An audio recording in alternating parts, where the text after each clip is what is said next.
செய்திகளை பார்த்து வருகிறோம். திண்டுக்கல் தனியார் மருத்துவமனையில் ஏற்பட்ட தீ விபத்தில் சிக்கி 6 பேர் பலியாகியது தொடர்பாக இபிஎஸ் இரங்கல் தெரிவித்திருக்கிறார். திண்டுக்கல் சிட்டி மருத்துவமனையில் மின் கசிவு காரணமாக ஏற்பட்ட அந்த தீ விபத்தில் 6 பேர் பலியாகியிருந்தார்கள். இது தொடர்பாக எதிர்க்கட்சித் தலைவர் இபிஎஸ் அவர்கள் தமது இரங்கலை பதிவு செய்திருக்கிறார். அது தொடர்பான அண்மை செய்திகளை பார்த்து வருகிறோம். திண்டுக்கல் சிட்டி மருத்துவமனையில் லிப்டில் பயணித்த 6 பேர் தீ விபத்து ஏற்பட்டு பலியாகி இருக்கிறார்கள். இது தொடர்பாக எதிர்க்கட்சித் தலைவர் இபிஎஸ் தமது இரங்கலை பதிவு செய்திருக்கிறார். அண்மை செய்திகளாக பார்த்து வருகிறோம். முழு விவரங்களோடு இணைகிறார் எமது செய்தியாளர் சுப்பிரமணி. அவரிடம் பேசலாம். வணக்கம் சுப்பிரமணி. தற்போது இபிஎஸ் அவர்கள் தெரிவித்திருக்கக்கூடிய அந்த இரங்கல் செய்தி குறிப்பில் என்ன சுப்புராம் அவரிடம் பேசலாம். வணக்கம் சுப்புராம். தற்போது இபிஎஸ் அவர்கள் தெரிவித்திருக்கக்கூடிய அந்த இரங்கல் செய்தி குறிப்பில் என்ன தெரிவித்திருக்கிறார்? விவரம்.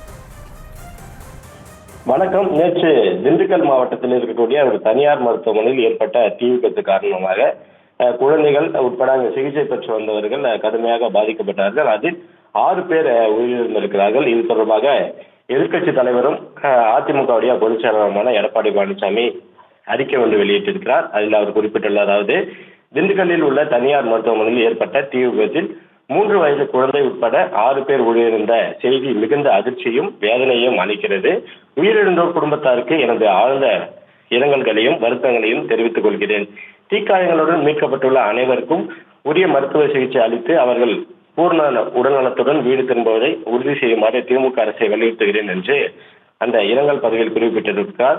இதற்கு முன்னதாகவே தமிழ்நாடு முதலமைச்சர் அவர்கள் சிகிச்சை பெற்று வருபவர்களுக்கு நிதி உதவியும், அதே போல உயிரிழந்தவர்கள் குடும்பத்திற்கு முதலமைச்சரின் பொது நிவாரண நிதியிலிருந்து 3 லட்சம் ரூபாய், அதாவது தலா 3 லட்சம் ரூபாய் நிவாரண நிதியும் அறிவித்திருக்கிறார்.